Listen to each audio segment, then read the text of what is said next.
Assalamualaikum warahmatullahi wabarakatuh. Perkenalkan, nama saya Suwandi Tiga Pratama. Saya ingin mempresentasikan hasil tugas saya.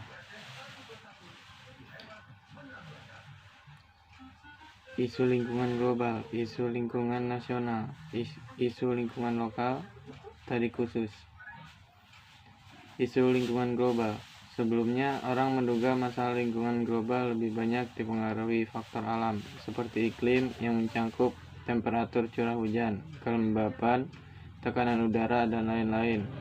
Belakangan, orang mulai menyadari bahwa aktivitas manusia pun mempengaruhi iklim dan lingkungan secara signifikan.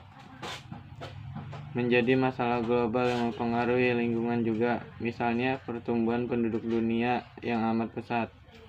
Pertumbuhan penduduk memiliki arti pertumbuhan kawasan urban dan juga kebutuhan tambahan produk pangan. Belum lagi peningkatan kebutuhan energi. Pada masing-masing kebutuhan ini ada implikasi pada lingkungan.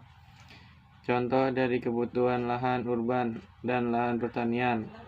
Pemenuhan kebutuhan ini akan meminta konversi lahan hutan. Semakin lama daerah resapan air makin berkurang, akibatnya terjadi krisis air tanah. Di sisi lain, di beberapa kawasan berkemiringan cukup tajam menjadi rawan longsor karena pepohonan yang tadinya menjaga sistem kekuatan tanah semakin berkurang. Kemudian, karena resapan air ke tanah berkurang, terjadilah overflow pada air permukaan. Ketika kondisi ini beresonansi dengan sistem drenasi yang buruk di perkotaan, jadilah banjir.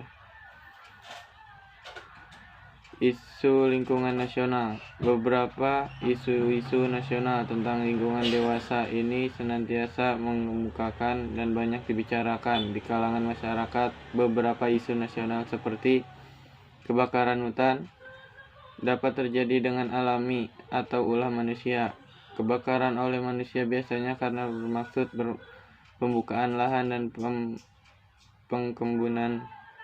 Dampaknya memberi kontribusi CO2 di udara, hilangnya kenegaraan hayati, menggunakan kesehatan ISPA, berdampak gangguan ke negara lain. Pencemaran minyak lepas ke pantai. Hasil eksploitasi minyak bumi diangkut oleh kapal tanker ke tempat pengolahan minyak bumi. Pencemaran minyak lepas pantai diakibatkan sistem penampungan yang bocor atau kapal tenggelam yang menyebabkan tumpahnya lepasnya minyak ke perairan.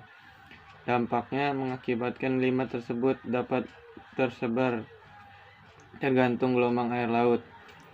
Kerusakan hutan di Indonesia akibat manusia melakukan eksploitasi dari hutan secara berlebihan dan mengabaikan segi ekologisnya. Faktor alam yang merusak hutan salah satunya adalah kebakaran hutan. Kebakaran hutan ini dipicu oleh musim kemarau yang panjang, pemanasan global. Isu lingkungan lokal.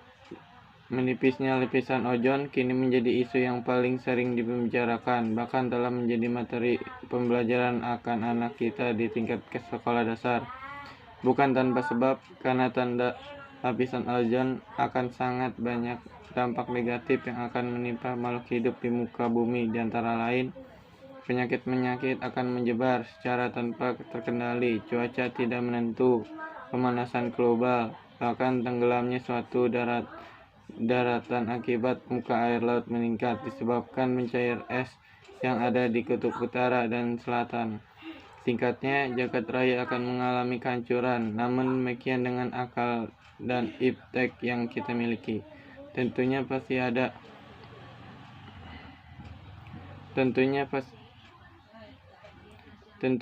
ada upaya dan usaha yang menjadi pilihan untuk mengatasinya. Contohnya kekeringan. Kekeringan adalah kekurangan air yang terjadi akibat sumber air tidak dapat menyediakan kebutuhan air bagi manusia dan makhluk hidup yang lainnya.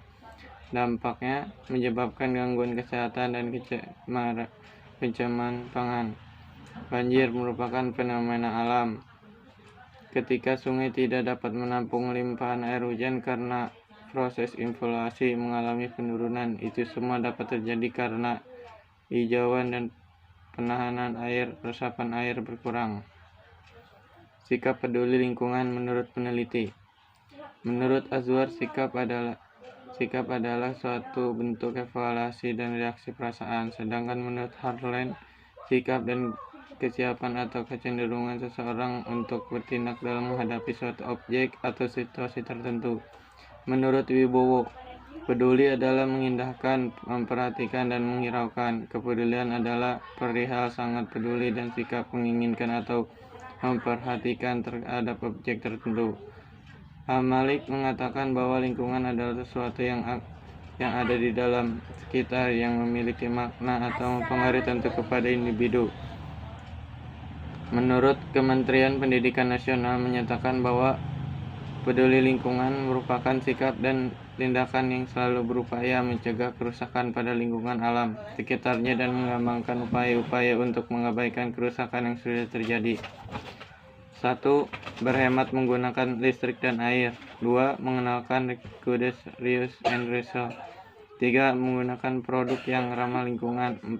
Meminimalisasi penggunaan kendaraan pribadi.